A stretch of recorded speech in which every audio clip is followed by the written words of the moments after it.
Top 3 News Kejaksaan sebut tak bisa mengintervensi tuntunan dalam kasus novel.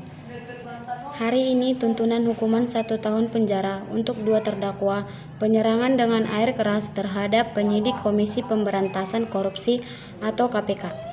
Novel Baswedan dinilai sejumlah pihak banyak diwarnai kejanggalan. Tak sedikit yang menyebut tuntunan tersebut jauh dari keadilan. Banyak pihak yang menyatakan kekecewaannya terhadap kasus Novel Baswedan membuat Ketua Komisi Kejaksaan Republik Indonesia Barita Simajuntak berjanji akan memberikan sejumlah rekomendasi setelah persidangan berakhir. Sementara itu, peneliti hukum dan pakar viktimologi dari Universitas Indonesia, Heru Susetyo, mengungkapkan teror yang menimpa penyidik KPK Novel Baswedan diduga akan berakhir seperti kasus Munir Said Tailap. Dia bahkan menyebut tuntunan yang dijatuhkan pengadilan diyakini tidak ada yang serendah dalam kasus Novel Baswedan.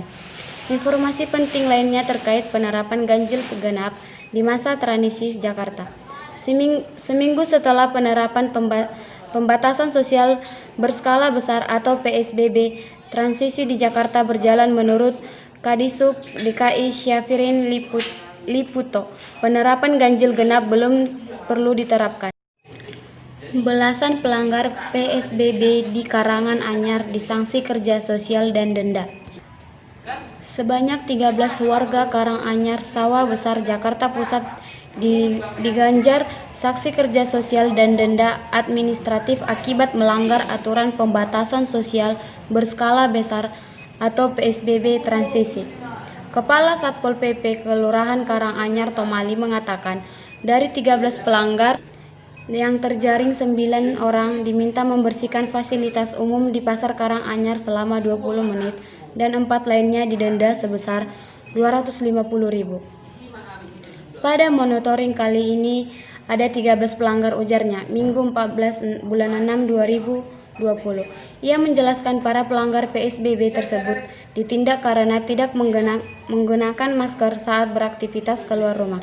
Karena itu, pihaknya mengimbau warga agar selalu mengenakan masker untuk memutus mata rantai penyebaran COVID-19 di ibu kota. Jangan lupa juga tetap menjaga jarak 1 hingga 2 meter selama pandemi, tandasnya seperti dikutip berita Jakarta.com. Sebelumnya, batasan pelanggar aturan PSBB transisi juga dijatuhkan sanksi kerja sosial dengan membersihkan sampah di areal Pasar Palmerah, Tanah Abang, Jakarta Pusat. Camat Tanah Abang, Yasin Pasaribu mengatakan, para pelanggar PSBB yang disanksi kerja sosial berjumlah 18 orang. Sebagian besar dari mereka dikenakan sanksi karena tidak mengenakan masker. Kita meminta pelanggar PSBB membersihkan sarana umum di areal Pasar Palmerah selama 20 menit, ujarnya Kamis tanggal 11 bulan 6 2020. Transisi bukan bebas. Sementara itu, kasus OPS penyidik pegawai negeri sipil atau PPNS Satpol PP Jakarta Pusat Gatra Pratama Putra menambahkan, dalam kegiatan ini pihaknya mengarahkan 25 personel ke lapangan. Selain disanksi kerja sosial, ada pula 4 pelanggar PSBB yang dijatuhkan sanksi denda administratif sebesar Rp250.000. Dalam masa transisi seperti ini, bukan berarti bebas sebebasnya. Warga harus tetap gunakan masker sebagai gaya hidup dan memutus mata rantai penyebaran COVID-19. Wali Kota Tangerang, PSBB ditambah pembatasan skala lingkungan RT/RW. Pelaksanaan pembatasan sosial berskala besar atau PSBB Tangerang Raya diperpanjang hingga 28 Juni 2020.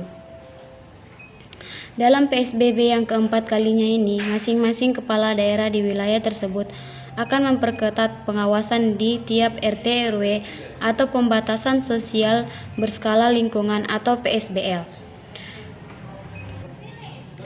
PSBB tetap berjalan, ditambah PSBL berskala lingkungan, semua RT/RW dilibatkan untuk saling melindungi warga dari COVID-19, ujar Wali Kota Tangerang Arif R. Wismansyah, Senin 15 Juni 2020. Dia menjelaskan untuk di Kota Tangerang, PSBL skala RW dimaksudkan untuk memperketat lagi permukiman atau tingkat RW yang masuk dalam zona merah. Hal ini dimaksudkan untuk membatasi aktivitas warga di tingkat RW berzona merah untuk memutus penyebaran COVID-19. Juga memisahkan warga dengan ODP, PDP, dan positif COVID-19 tanpa gejala untuk melakukan isolasi mandiri di rumah masing-masing, ungkap Arief. Untuk melakukan hal ini, Pemkot Tangerang sudah mensosialisasikannya ke lingkungan, terutama RW yang masuk dalam zona merah, kemudian memenuhi kelengkapan pelaksanaan PBSL di tingkat RW ini. Mendata beberapa kepala keluarga yang terdampak di dalamnya. Disinilah ada peran aktif gugus tugas tingkat RW, segala aktivitas warganya dipantau untuk kemudian dia laporkan ke kelurahan secara berkala, ujar Arief. Arief berharap penerapan PSBB tahap keempat yang lebih memperketat aktivitas lingkungan ini menjadi PSBB terakhir di wilayahnya, juga masyarakat untuk tetap sadar akan penerapan protokol kesehatan untuk diri sendiri dan keluarga. Mau mutus mata rantai penyebaran, kuncinya disiplin dalam menerapkan protokol kesehatan, kata Arief. PSBB Tangerang Raya diperpanjang 14 hari lagi. Penerapan pembatasan sosial berskala besar atau PSBB di 3 wilayah Tangerang Raya kembali diperpanjang selama 14 hari ke depan. PSBB Jilid 3 Tangerang Raya telah berakhir hari ini, Minggu 14 Juni 2020. Berdasarkan hasil evaluasi dan telekonferensi dengan Gubernur Banten Wahidin Halim, diputuskan PSBB untuk Kabupaten Tangerang, Kota Tangerang, dan Kota Tangerang Selatan diperpanjang selama 2 pekan. Rencana kembali diterapkan selama 14 hari, berarti sampai tanggal 28 Juni, ujar Wali Kota Tangerang Arief R. Wismansyah Minggu 14 Juni 2020. Menurutnya, pelaksanaan PSBB di Tangerang Raya cukup efektif menekankan angka kasus virus corona COVID-19. Dia menyebut hari ini tidak ada warga Kota Tangerang yang dilaporkan terjangkit COVID-19. Hari ini tidak ada laporan kasus baru, semoga angka ini terus bertahan. Jadi PSBB ini tahap berakhir, semakin hari semakin membaik, ujar Arief.